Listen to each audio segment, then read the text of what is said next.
Thank you for your patience. We are here. We are ready to talk about the dark arts.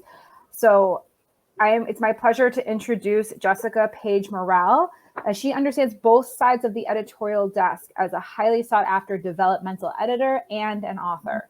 She writes with depth, wit, and clarity on topics related to writing and creativity, along with other topics, and is the author of Thanks, But This Isn't For Us, a sort of compassionate guide to why your writing is being rejected, Bullies, Bastards, and Bitches, How to Write the Bad Guys in Fiction, The Writer's I Ching, Wisdom for the Creative Life, Voices from the Street, Between the Lines, Master the Subtle Elements of Fiction, and Writing Out the Storm. Her work also appears in multiple anthologies and the Writer and the Writer's Digest magazines. She is a former food columnist and restaurant reviewer, wrote columns about the writing life from 1998 to 2016, and continues to do so at her website, jessicamorrell.com, which I'll link to in the chat.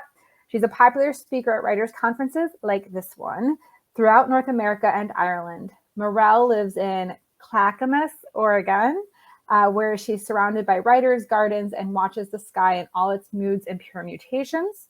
And with the current stuff happening over there, there's been lots of permutations. So I am going to let Jessica speak. Jessica, thank you so much for being here. Take it away. Well, hi, everyone. Thanks for being with us. I'm from Smoky, Oregon. I'm in Clackamas County, where there's been all those fires. And I drove down into Portland today to be here because we have a little better system down here, a little less smoke. And I'm really happy that the Sisters in Crime Desert Sleuths invited me. I have a special place in my heart for Sisters in Crime and mysteries, suspense, thrillers, all those kind of stories. And I'd rather read them than live them, because it's been a little too exciting around here as you look around your house and you're taking photos and you're wondering, okay, what do I take if I have to evacuate? You know, you put piles by your door. So I really prefer my drama on the page. So just want to tell you about that. I so believe in storytelling. And I have been thinking so much about what we've been going through here in Oregon on the West Coast with all these fires and climate change, which has dried out this region. Because if the Northwest can become this dry, any place can. You know, I want to put that in there. But also because we live in such divided times, politically, and just for lots of reasons. We don't understand each other and know each other in the ways that we used to. And there's all this false information out there, right? We've got, you know, different ops going on, you know, trying to change Facebook messaging. We've got blatant lies occurring all over the place. And so for us to write anything that somehow connects people, because stories do connect us. If you look at, I've been following the local news about all the, you know, the fires, and there's towns that have been wiped out, you know, but what they've been doing with their crews, their news crews, is they've been going into these towns or these evacuation centers and talking to the people, or they're showing people, you know, loading up their livestock or loading up their cars, or putting their pets in their cars, or gathering up their chickens, all sorts of things.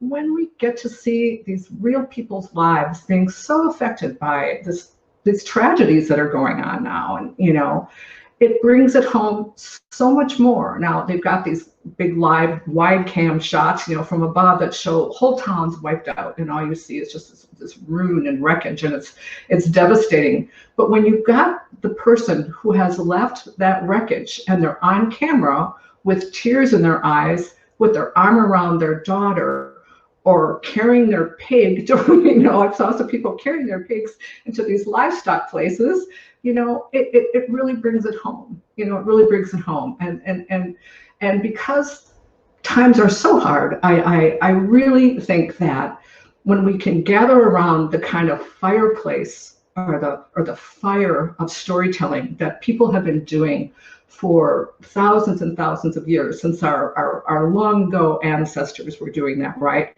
At night, when it was gloomy, when you could hear the howls from the savannah or the jungle or wherever they were, And the fire was glowing. They'd be sitting around and they'd be telling stories. They'd be talking about the hunt. They'd be talking about the baby that was just born. They'd be talking about, all sorts of things that mattered to them.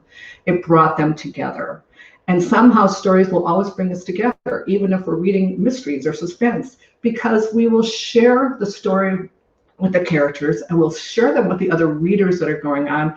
It will remind us about what it means to be human, and how we make choices, how we veer towards morality or immorality. There's so many things that fiction can teach us, So I just wanted to mention that to start out.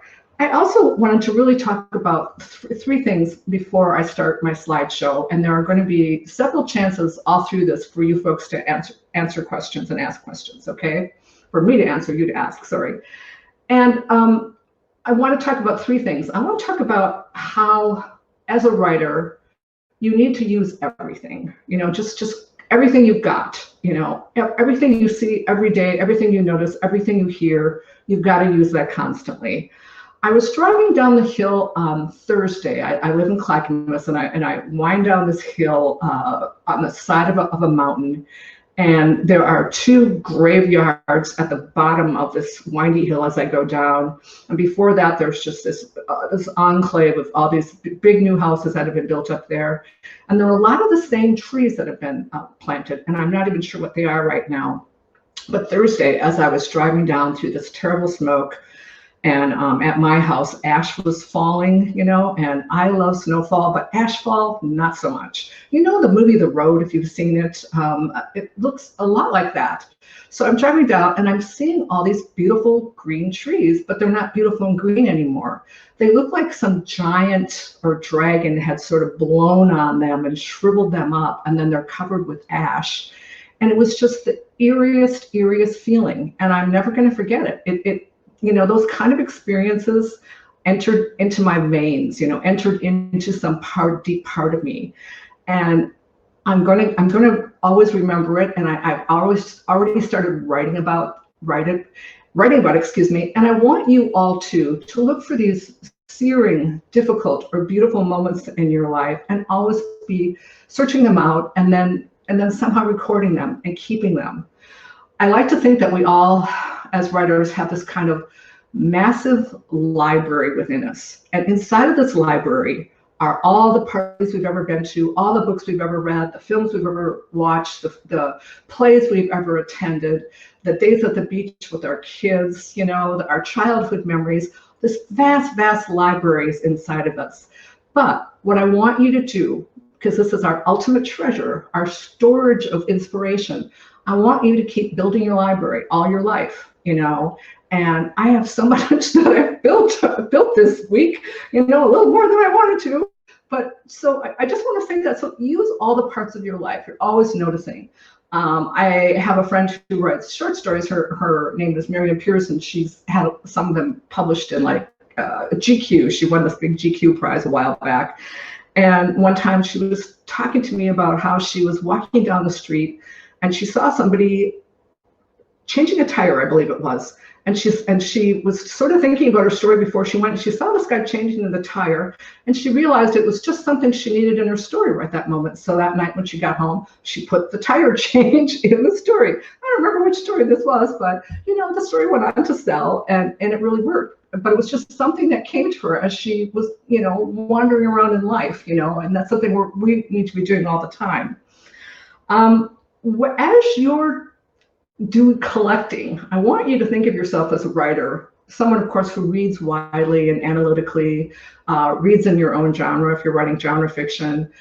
But I also want you to think of yourself as more of like a grave robber, a scavenger, someone, those old pulp detective stories like from the 30s and 40s, where the really kind of lowbrow detective would get this assignment to try to find a cheating husband or wife, and they'd be sneaking around the bushes, taking pictures, that sort of thing. Writers are those sneaks. We are the people that are always peering over the fence. We're always looking, we're always curious, we're always noticing. I cannot say that enough about how that influences your writing.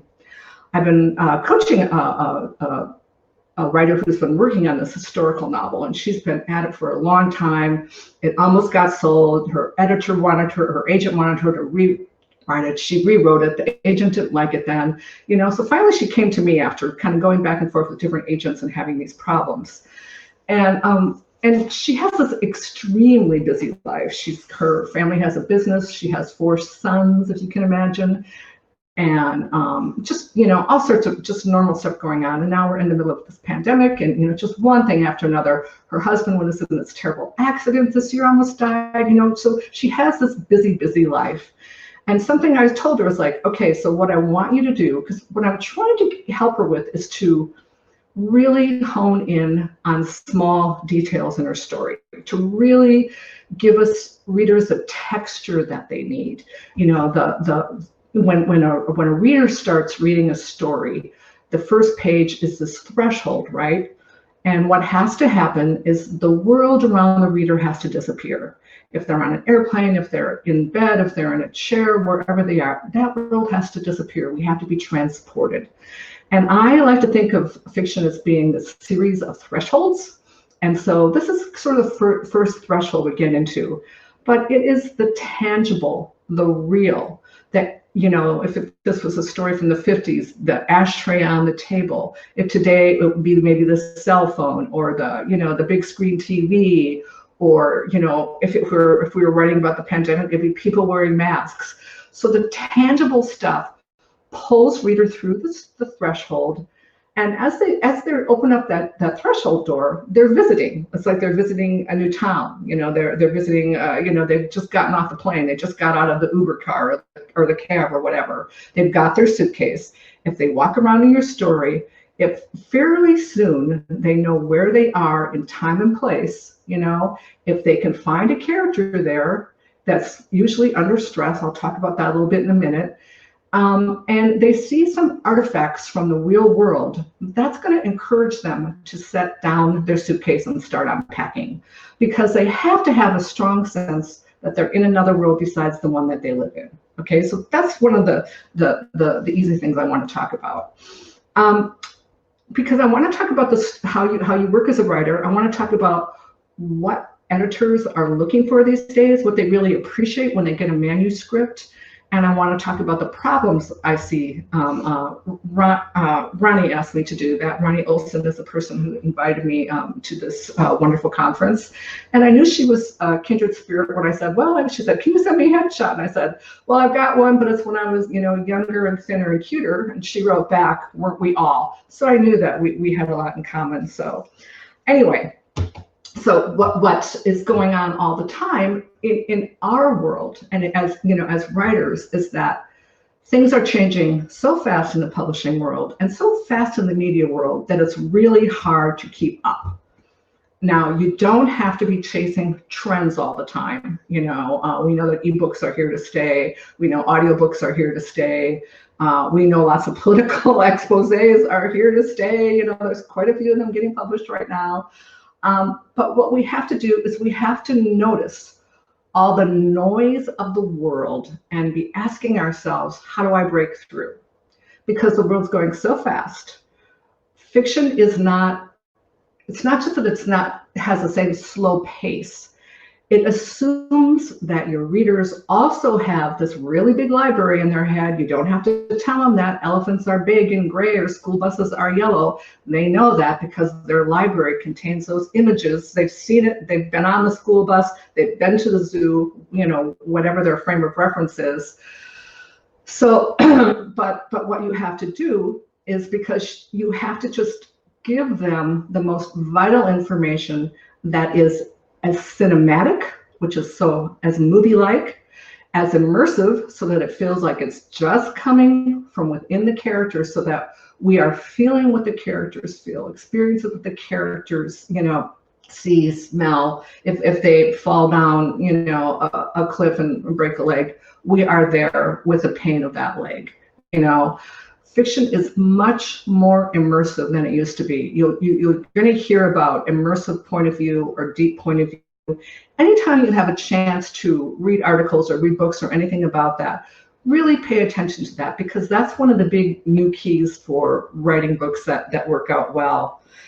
The other thing is, as I was saying before about starting with the tangible, fiction is intimate, so what you always need to do is understand that it's like, all the people that watch soap operas all the time, and they've been, watching, I don't even know the name of soap opera, sorry, General Hospital, I'll just say, I don't know if it's still on. So if they've been watching General Hospital, I have a friend who's been watching a soap for like 20 years or something, since she was, decades ago.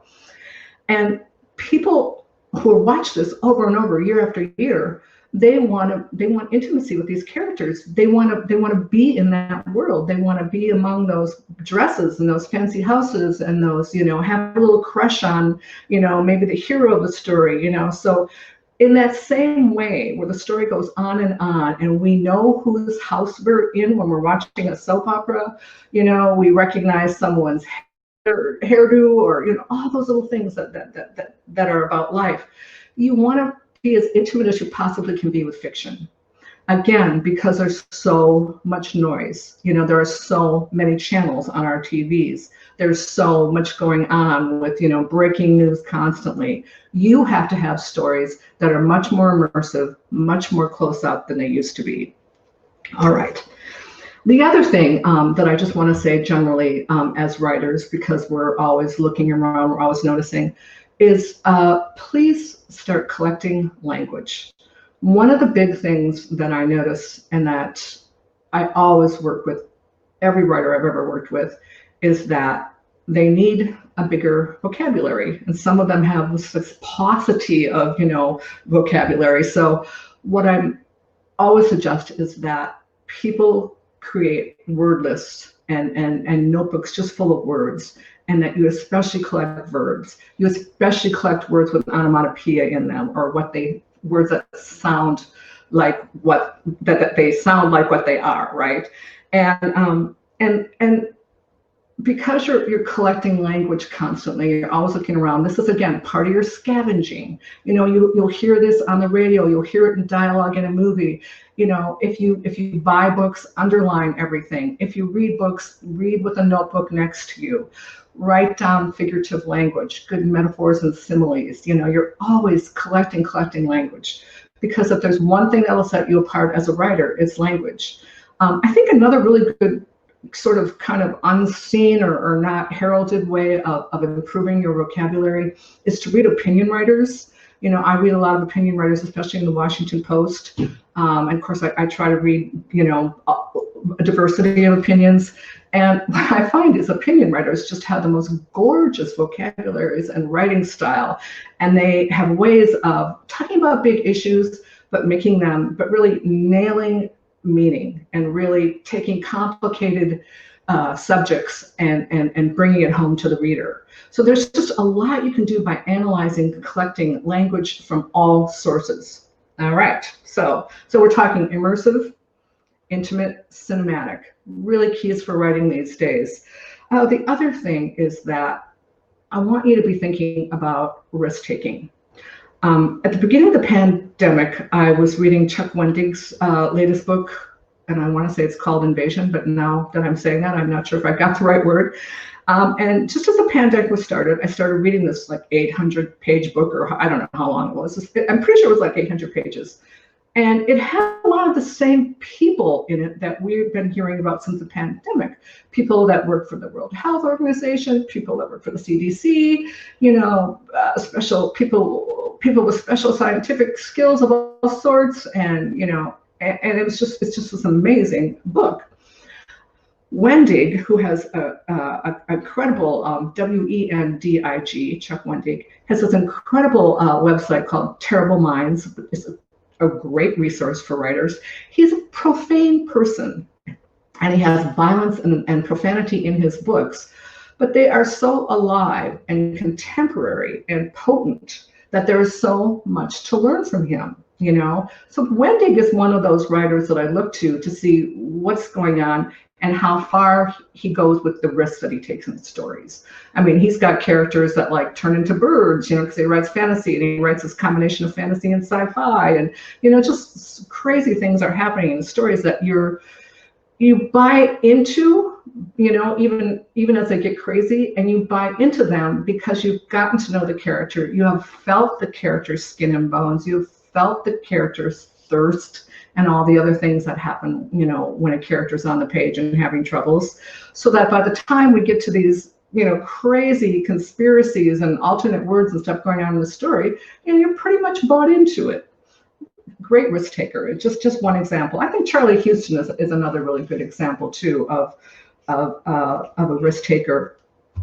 I think I noted that in your handouts. One book that I really liked of his was called The Mystic Arts of Erasing All Signs of the Dead. And it's about a guy who's had a tragedy, a traumatic incident happen in his life, but we don't really learn what it is until the end of the story. But in the beginning of the story, I'm pretty sure he's like couch surfing. It's been a while since I read it. He's couch surfing. He's really down and out. And a friend gets him this job of being part of these cleaning crews that go in when there's been a murder or a suicide or something, or someone just dies in their chair or whatever, and they have to clean up all this stuff. And of course, there's lots of other characters and stories that go in there. But the whole time, underneath it all, you're wondering, what has happened to this guy? Why is he doing this? Obviously he has other skills. He's a smart guy. We find out later that he was a teacher. So Charlie Houston, another great risk taker in his stories that you might want to take a look at. It's Huston. So because we're risk taking, we are we're not afraid to unsettle readers, because stories have to somehow unsettle readers, right? We don't write to make readers happy. We write to make readers scared. One of the reasons why I'm hoping you all got the handouts that were emailed to you. I sent you the list about tense words, because the easiest thing you can do with language is to amp up your verbs, amp up your language to make it more tense. If you don't have tension on every page, you don't have a page turner, obviously. But language is just like, it's so easy to use just to boost it all up and to scare your reader more. You want to get under the reader's skin, right? You're always trying to do that. That's part of your risk taking that you're doing too. That's how you're unsettling readers. The other thing about risk taking is that most of the things that are going on in the world right now, I keep looking up, and I'm supposed to be looking at the camera. I'm seeing my own screen here, and so I'm sorry that if I'm not directly looking at the camera, I'm going to try harder. It's all fine. Okay, thank you. All right, so now I lost my thought. Okay, so the big inventions that are happening now, and I don't know where Uber came from, I don't know where Twitter came from, but I don't think they came from a boardroom. I'm pretty sure it was some computer geeks or some kids in their bedrooms or something, it comes from the edges. Risk-taking comes from the edges. Don't be afraid to be scouring the edges of your world all the time, and thinking about that. And the human in general, we are programmed to hate change and uncertainty. And when we're writing, we are doing this complete, basically, list of changes, one change after another, that characters need to endure. If you would have, if you make a scene list, as you're editing, for instance, which I really believe people should do. We're going to get more into some of these techniques. You should be noticing that every one of your major scenes is about a change, but humans hate change. I mean, look what's going on with the pandemic. Look about how we ran out of toilet paper, for instance, right? People were panicked because their sense of security was gone. Their sense of, the world as we know it was gone. The sense of, are the grocery stores ever going to get stocked again? That sort of thing. And I don't know about you, but here in Oregon, there's still, I don't want to say blank grocery aisles, but the stores still aren't all stocked up the way they used to. I can't find that Clorox wipes that I want. So we're trying to unsettle. We're taking risks. We're scaring our readers. We're collecting language, especially tense language, especially language that will get under somebody's skin. All right. And because we are living in such uncommon times, please be taking notes about what it feels like. If you've been locked in your apartment or your house, if you've got little kids at home and you're trying to work, whatever is going on, as hard as this is, and this is 2020, I thought was the biggest crap year of all time. And then, within 72 hours, a million acres have burnt here, I mean, it's just astounding. But I'm writing it down. I'm writing it down. I want you to be writing it down. And the more unsettling things are, the more scary things are, the more different things are, please notice how you're feeling. Because when you're writing from a character, again, we're back to that deep point of view, and this is done in both first and third person, right? The I or the he or she. You always want to be like a method actor. You know what your character feels in their thighs, in their shoulders, how things are like grinding them down or lifting them up. In the same way, while we're going through all this really difficult, whatever we call 2020, this mess, I want you to notice what your body feels like. I want you to notice if you have panic attacks. I want you to notice if your kids are having nightmares. I want you to notice if you're having nightmares. Like, I'm on social media like Facebook and Twitter. People have been talking about their dreams for months. Are you all having these kind of crazy dreams? We're like, oh yeah, we're having crazy dreams, So our subconscious is, working things out for us, trying to maybe calm us down, whatever it's trying to do, So please, please pay attention to all that. Okay. Are we good so far? Questions? Maybe we should do some questions before I keep blathering out a little bit more. We can take questions if you'd like. We have Laura Kate is wondering, do you find it easier to be, you talked about being immersive. Do you find it easier to be immersive when writing in first person?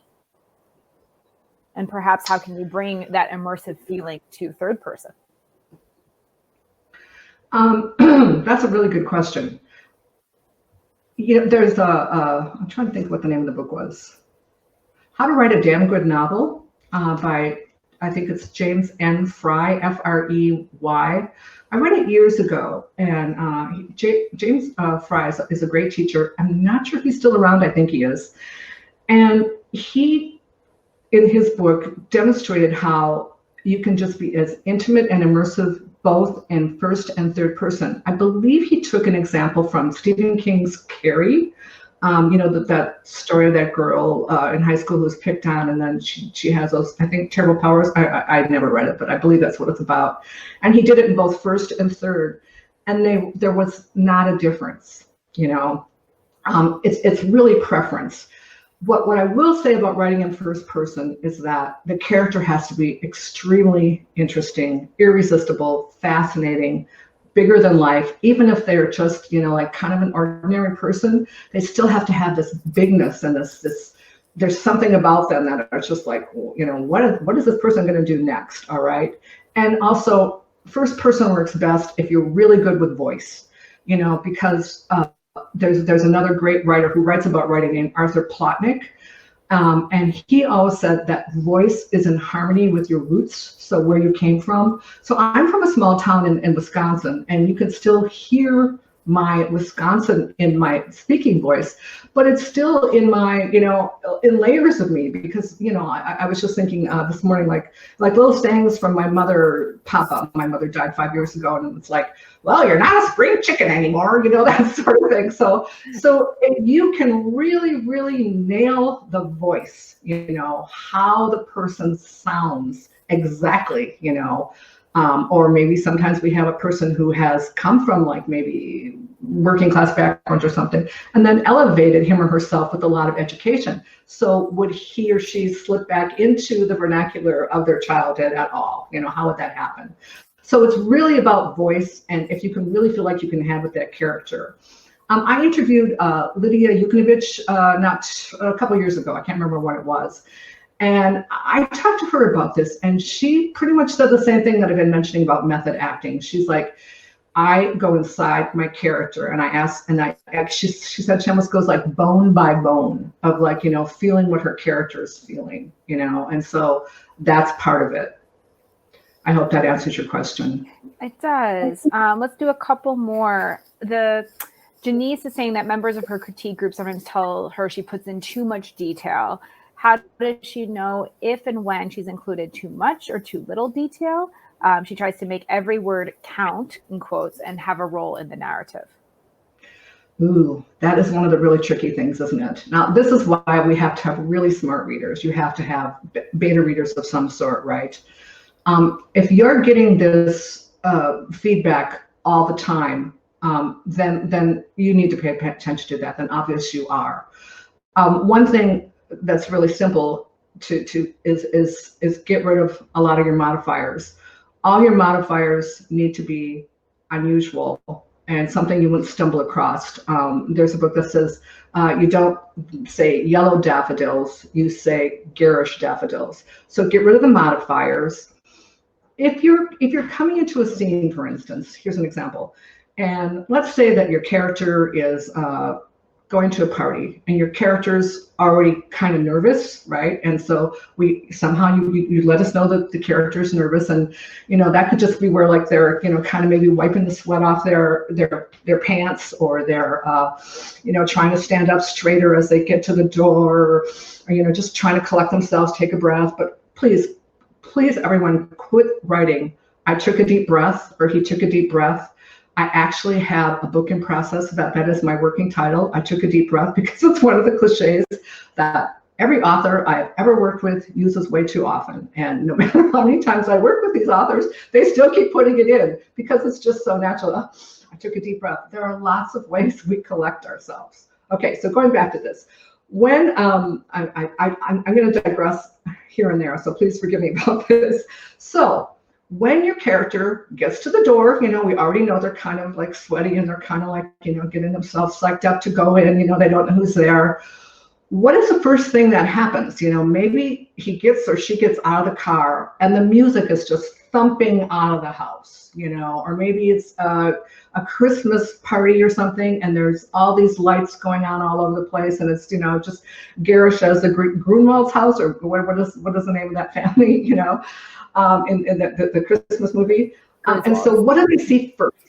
Thank you, Griswold, thank you. So then as they go in, mention the door opening, what is the first thing that comes at you? Is it pot smoke? Is it music? Is it just raucousness? Is it like pandemonium? Are people looking bored? What is it? So try to, do first impressions and then work your way, into farther into the scene. Does that make sense?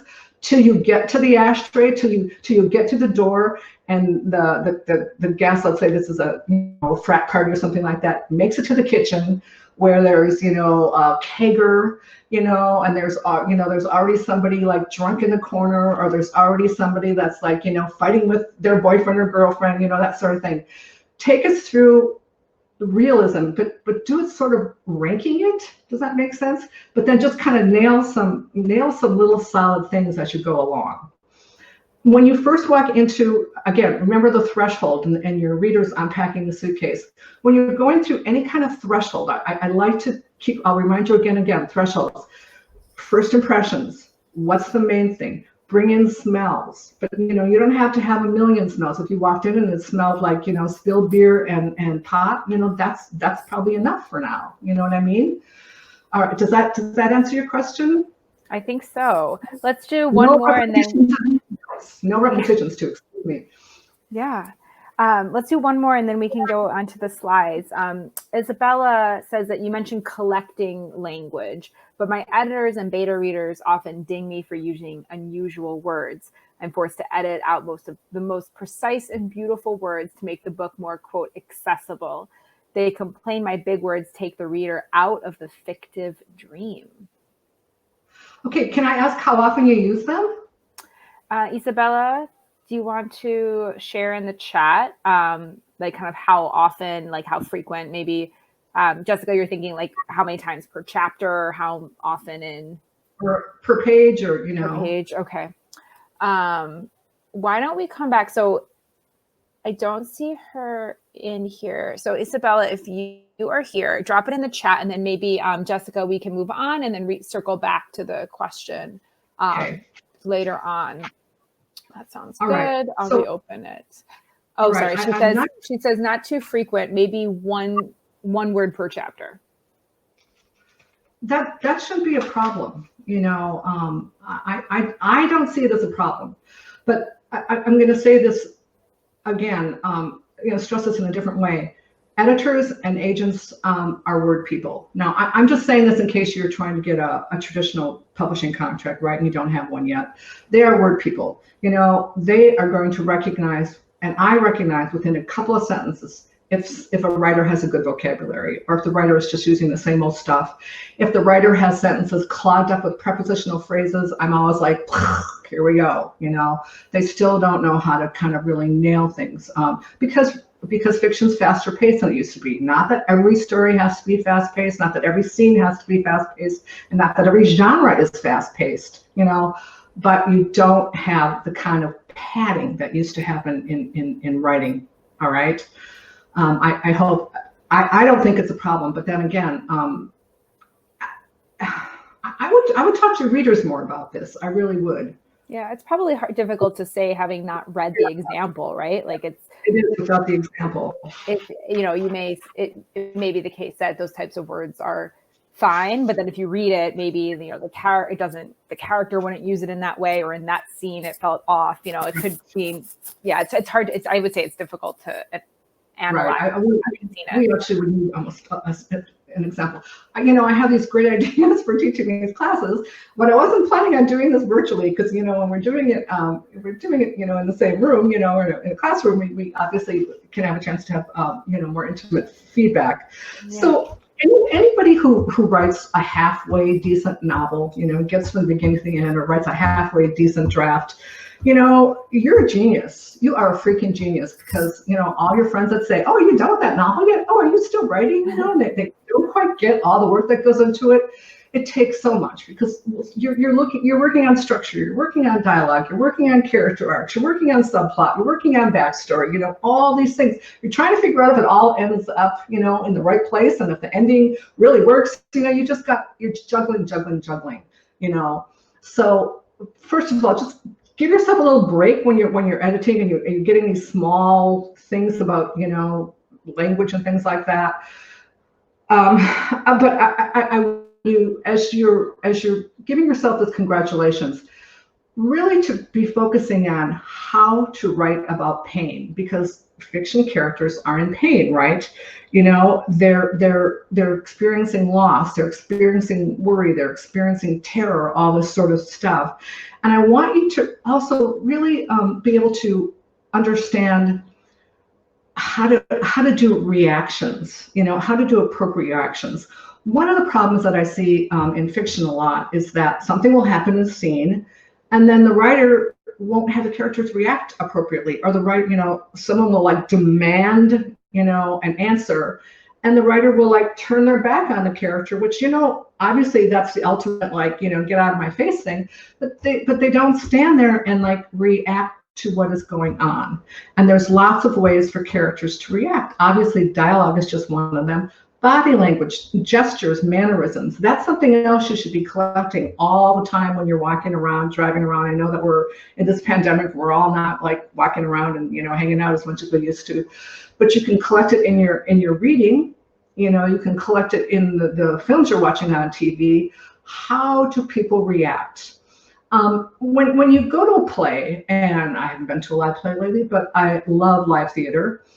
When a new character walks onto the stage, right, he or she comes on, and we right away know how tall, how short, how old, male, female, all that sort of thing, And from their costumes, we know if they're dressed up, dressed down, wealthy, poor, are they schlubby, are they vampy, all that stuff is happening.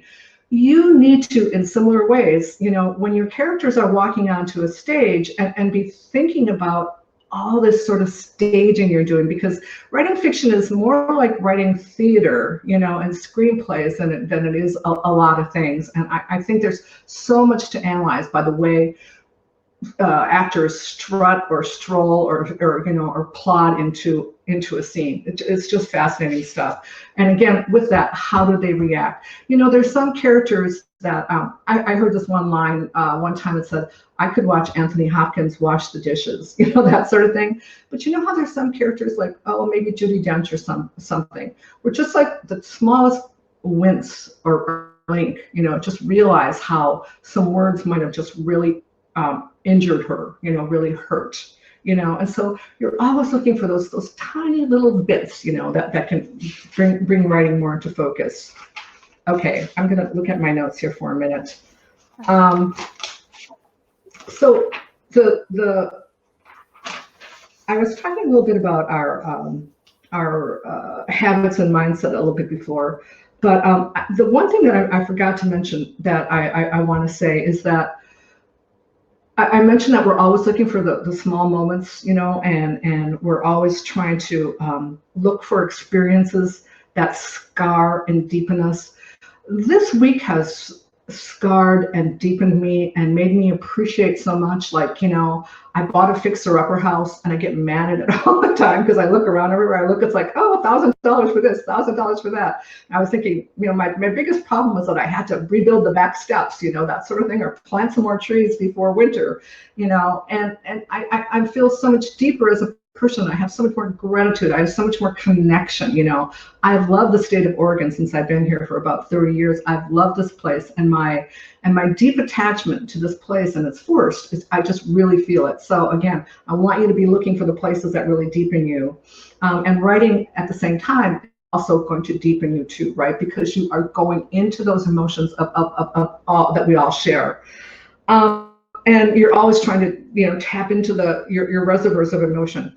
The other thing, there's a lot of information out there these days about neuroscience, and how to hack your brain. I'm not too crazy about that hack term, but there's just a lot of hacks that are out there, and some of them are just really easy. If you're the kind of person who has a hard time sitting still or has a hard time stopping writing, maybe, your brain will work best in about 45-minute increments with about a 15-minute break. That's just sort of the way that the brain works. And I'll mention later in this how when you are stuck in any way of your writing, you want to move, and one of the reasons why we want to move is that we have this corpus callosum that connects our left and right brain. And when we move, even just going for a walk, it's starting to sort of like generate, energy going back and forth between the two parts of our brain. And that in turn, I'm going to simplify this, let's just say it's going to jar ideas loose, or it's going to like change your perspective or something like that. So anytime you get a chance to read the latest neuroscience, it could be in Psychology Today online or things like that, or it's fascinating to pay attention to. And there's so much that applies to a writer's life, including editing. Okay, now I made a little list of the things that I see that kind of drive me crazy as an editor. I already talked about the writing and piles up of prepositions and things like that.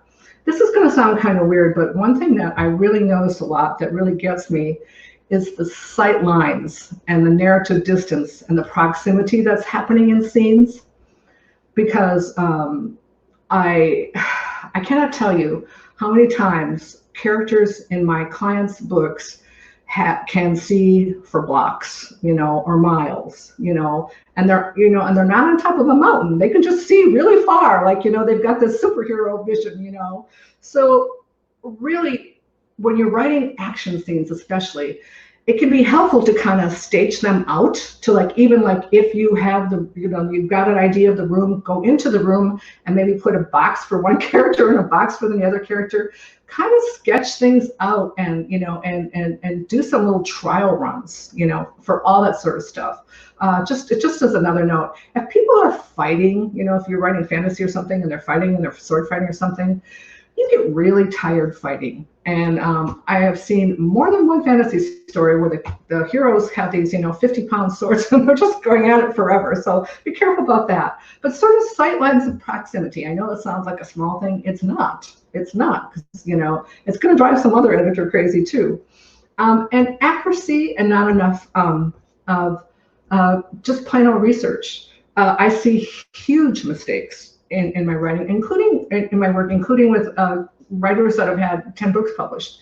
One really great writer that I worked with, she had a story that was set in another country, and she had the president and the vice president of the United States both there at the same time. And I just wrote, well, that wouldn't happen.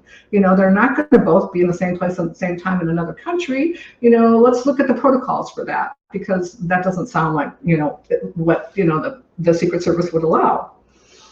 And then for instance, I had a writer that I met last year wanted me to just do a really kind of quick skim of his work. And he is a writer that had way too many ideas, and he wanted to sort of meet with me and get to know me so that I could help him figure out which of his series had the most juice and had the most opportunity to break out. And so he gave me one of the books, like third or fourth book in his new series. And it was essentially a police procedural, because the story starts out with a murder really close to the beginning. And it's great to have a murder close to the beginning. But after that, nothing made sense. He knew nothing about what happens once someone gets murdered. There was no crime scene. There was no crime scene tape. I mean, there was a crime scene, excuse me, there was, but the crime scene wasn't like blocked off.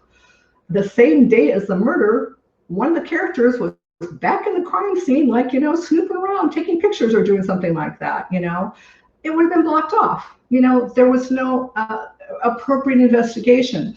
Instead, this writer was trying to make everything personal with the protagonist, which is all cool.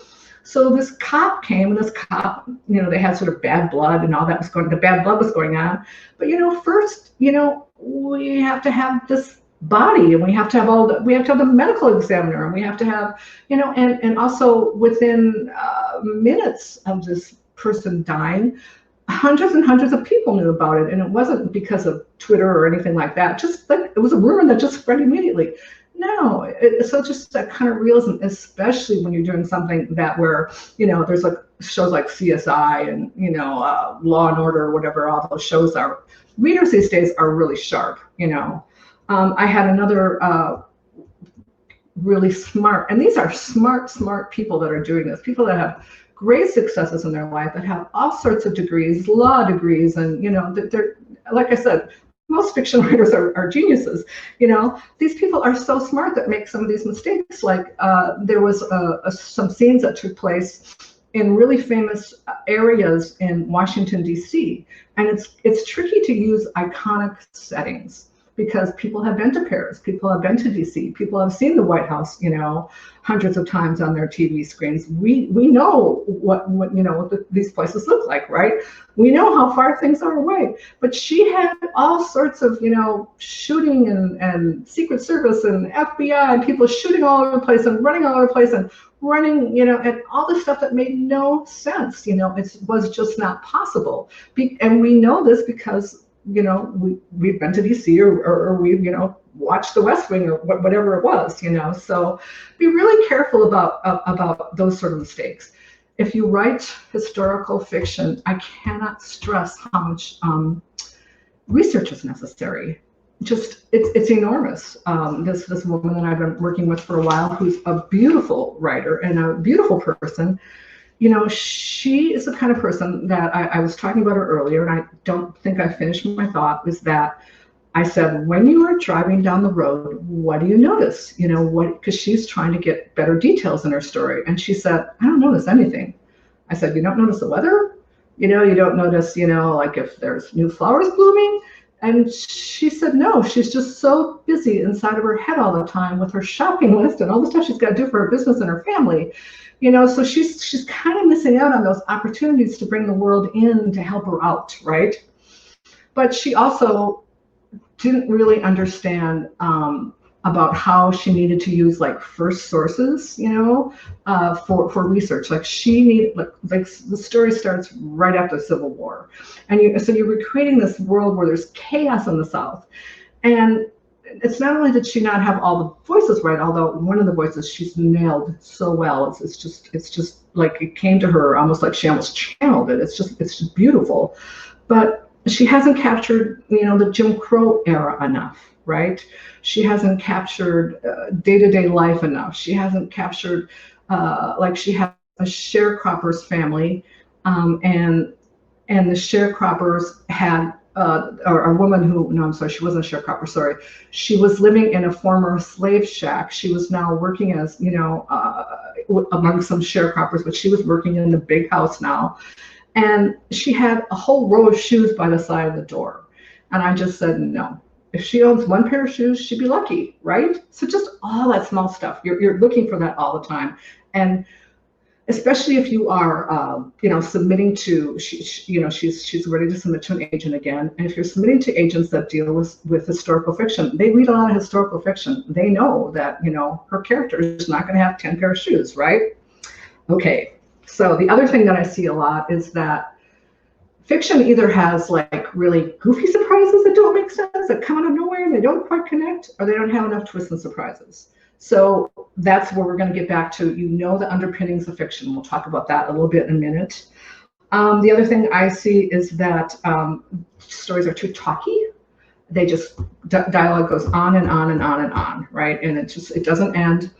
I want you to remember that as much as possible, you want your scenes to rise. And as they rise, a portion of them, a large portion of them if possible, have to explode.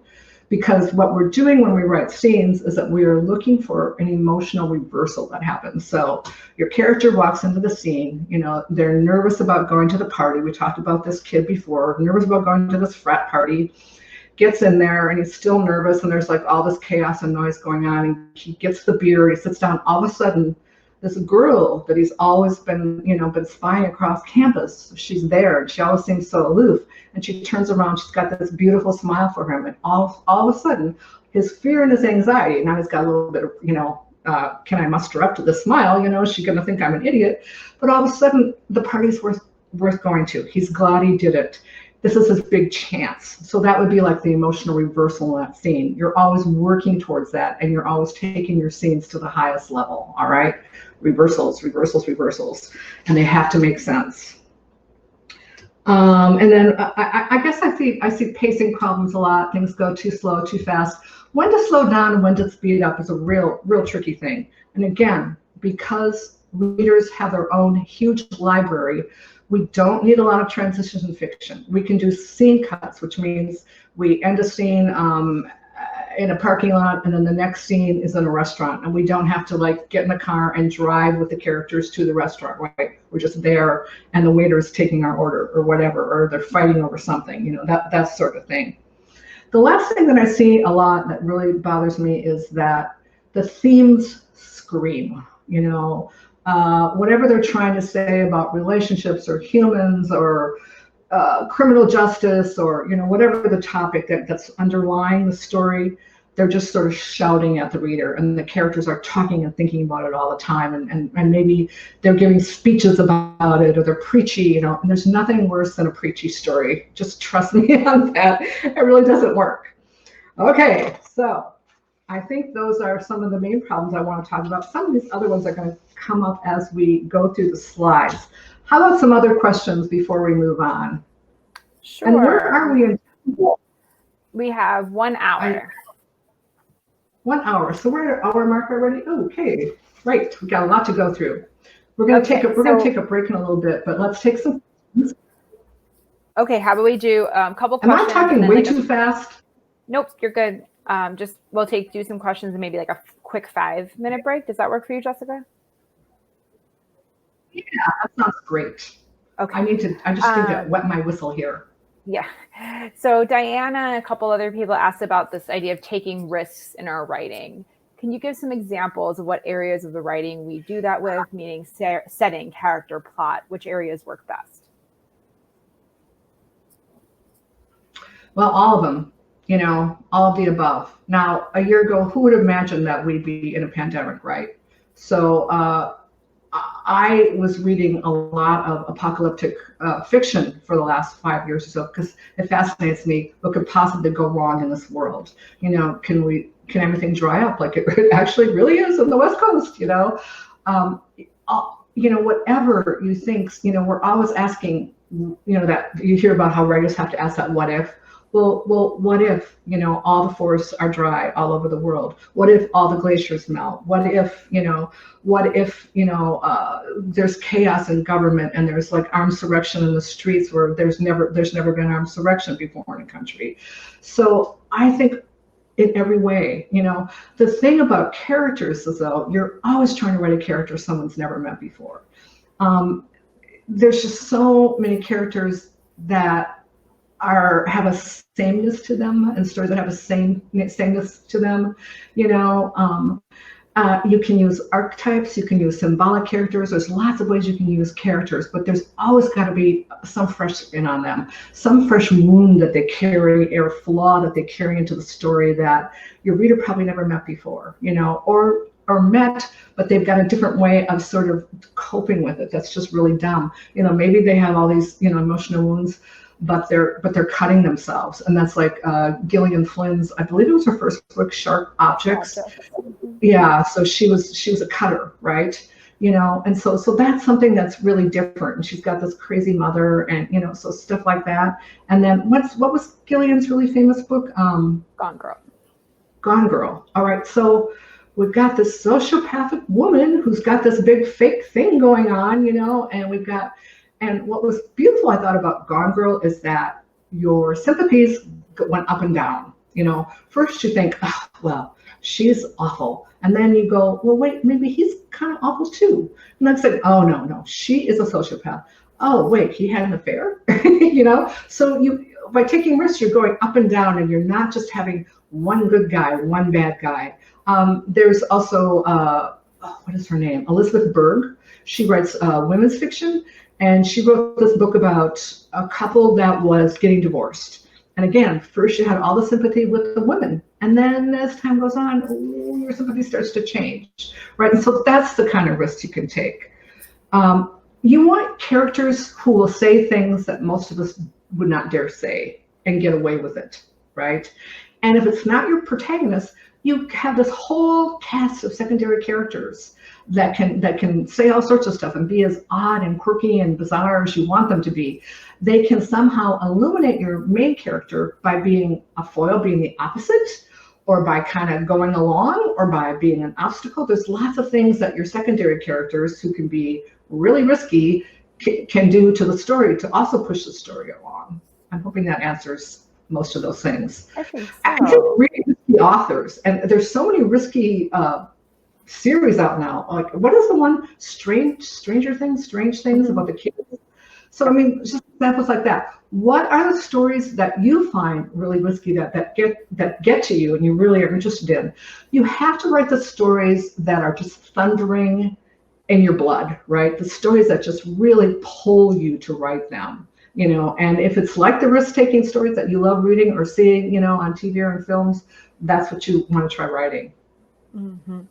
And then last question before the break, Beverly wants to know some of the research sites or other research resources that you recommend.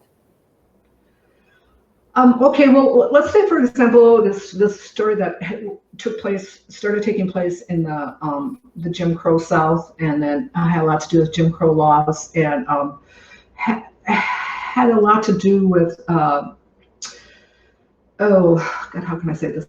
Just the fate of the South and people that are still have this terrible legacy of slavery and the segregation hanging over them, right? So what I do all the time is, and there was a flashback that went back to a scene in the Civil War, right? And what I told, like, sometimes that story was so long, she was afraid to put flashbacks in, but one of the characters needed to be more troubled and needed to have more reasons for doing what he was doing. And I said, well, wasn't he in the war? Can we do? And she's like, oh, right, let's do the Civil War scene. And then she wrote them, and she had wonderful ideas, but they weren't accurate, And so then what I started doing was going and doing the research on exactly what kind of guns they used in the Civil War. So I was looking at, I go to a lot of university sites. There's a lot of information on the Civil War, obviously, but I find universities do really well. And like I said before, reading journals, reading diaries, reading letters from the Civil War, because it really got you into the language of it, and just sort of the misery of it. I can't off the top of my head give you all the great resources right now. I will write something on my website, which I've been neglecting a lot lately, which I apologize for. I will write something about resources on my website for folks. If you want to check back sometime in the next week, I'll have something up. I'll make a note to myself during the break.